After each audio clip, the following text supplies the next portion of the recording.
শেখ হাসিনা কেবল গোপালগঞ্জের উন্নয়ন করেছে, বাকি সব চুষে খেয়েছে বলে মন্তব্য করেছেন মুখ্য সংগঠক আব্দুল মান্নান মাসুদ। যে দেশে কোন সন্ত্রাসী চাইলেই জনপ্রতিনিধি হতে পারবে না, এই দেশের মানুষ এমন একটি বাংলাদেশের স্বপ্ন দেখেছে, যেই বাংলাদেশে আমার খেটে খাওয়া কৃষক থেকে মজুর থেকে শুরু করে সচিব মন্ত্রী পর্যন্ত সকলে একই হসপিটালে চিকিৎসা নেবে। এই বাংলাদেশের মানুষ জীবন বাজি রেখেছে, গুলির সামনে দাঁড়িয়েছে সেই স্বপ্ন দেখে, যেই স্বপ্ন ছিল একজন রিক্সাওয়ালার সন্তান যেই স্কুল কলেজ কিংবা বিশ্ববিদ্যালয়ে পড়বে, একজন সচিব কিংবা মন্ত্রীর সন্তান একই স্কুল কলেজ কিংবা বিশ্ববিদ্যালয়ে পড়বে। এই বাংলাদেশের মানুষ স্বপ্ন দেখেছে সেই গোপালগঞ্জের যেমন উন্নয়ন হবে, একই রকম বাংলাদেশের উত্তরবঙ্গের রংপুরে একই ধরনের উন্নয়ন হবে, কোন ধরনের বৈষম্য হবে না। কিন্তু শেখ হাসিনা শুধু গোপালি গোপালি করে গোপালকেই উন্নত করছে আর সব চুষে গিয়েছে। এই বাংলাদেশের মানুষ স্বপ্ন দেখেছে যে আমার ভাতের অধিকার, ভোটের অধিকার নিশ্চিত হবে।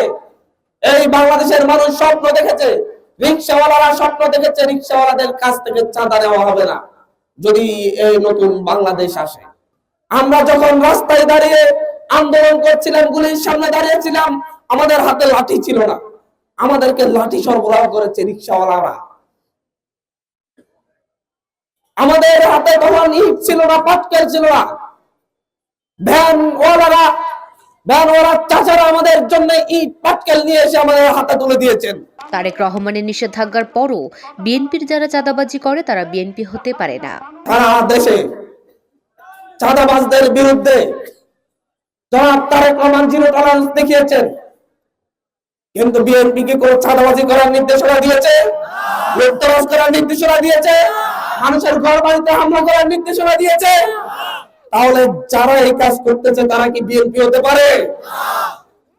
আজকে আমার পাশে বেগম জিয়ার ভক্ত, ৭১-এর যোদ্ধা, সেই ইতিহাসের সাথে আমি এখানে দাঁড়িয়েছি। বীর মুক্তিযোদ্ধা ফজলুল করিম বোখারীর সভাপতিত্বে নোয়াখালী বিজ্ঞান ও প্রযুক্তি বিশ্ববিদ্যালয়ের বৈষম্য বিরোধী ছাত্র আন্দোলনের সমন্বয়ক মেহেদী হাসান সীমান্তের উপস্থাপনায় অনুষ্ঠানে মোহাম্মদ ইউসুফ, মোহাম্মদ হাফিজুর রহমান সহ বিভিন্ন রাজনৈতিক দলের নেতৃবৃন্দ, ব্যবসায়ী ও বিভিন্ন সংগঠনের নেতাকর্মীরা বক্তব্য রাখেন।